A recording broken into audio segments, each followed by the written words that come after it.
It's been a brilliant night of action for round 3 of the Whiteline Tarmac Rallysprint series here at Sydney Dragway. Let's have a chat with some of our winners. In third place, driving the Mitsubishi Lancer EVO 9, it's David Isaacs and Ellie Yates. David, you've had an alright season so far up until this point. How do you look back on it so far at the end of 2019 going to 2020?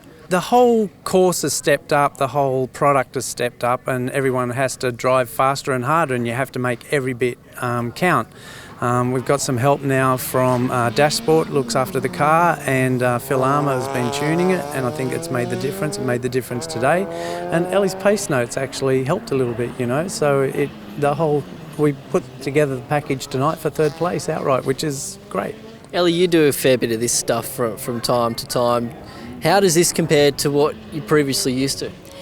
This has got to be one of the best events in terms of being able to turn up on an afternoon. It's a half day of work. I come from Canberra and home the same night. It's got to be one of the easiest, smoothest events to run through, which is great. And it's one of those great weekday fixes for the rallying addiction.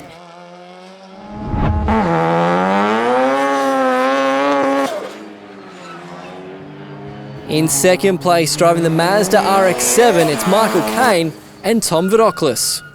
It was good fun. It was quite challenging, actually. There's a bit of dirt and, it was good. Tom, how did you enjoy it from the navigator's seat?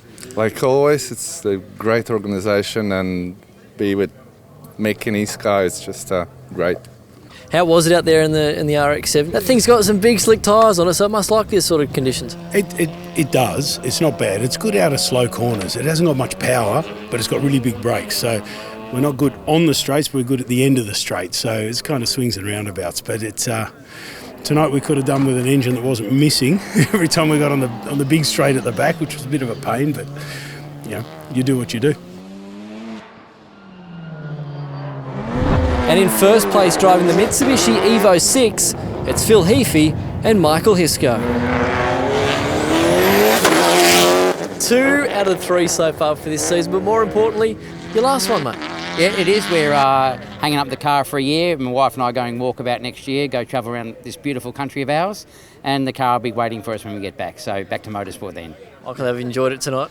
I have, mate. It's been a good experience. I've competed against Phil for about 10 years in EVOs, and this was my first experience actually sitting in the silly seat, and I really enjoyed it. And his car, oh my God, the thing is ballistic. It was a really good experience. What was it like, turned competitor, turned, friend, I guess, for tonight?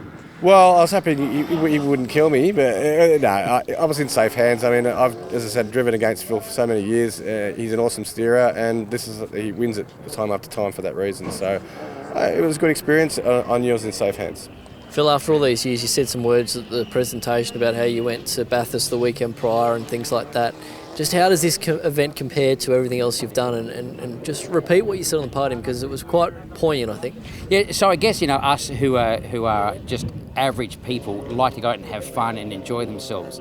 But so often in motorsport things, it's either a bit pretentious or it's a bit, you feel like you're up against some of the marshals and officials and things, where here it is like one big happy family, many layers of competitors competing and having fun out there. And again, I think the real difference thing about this product is we are doing it with driver and co-driver, and I'm going to suggest most of us actually aren't used to doing that. And I say when I first looked at doing it, I was worried about bringing someone else with me, but it just turned out to be such a delightful experience. Mick and I have had a fun time tonight, and actually, even though he's not calling pace notes and things, I truly felt it was a team effort, like everyone else out here. So you walk around the paddock, everyone is having fun. Sure, we're here to do well, but you know what? It's really there to have fun.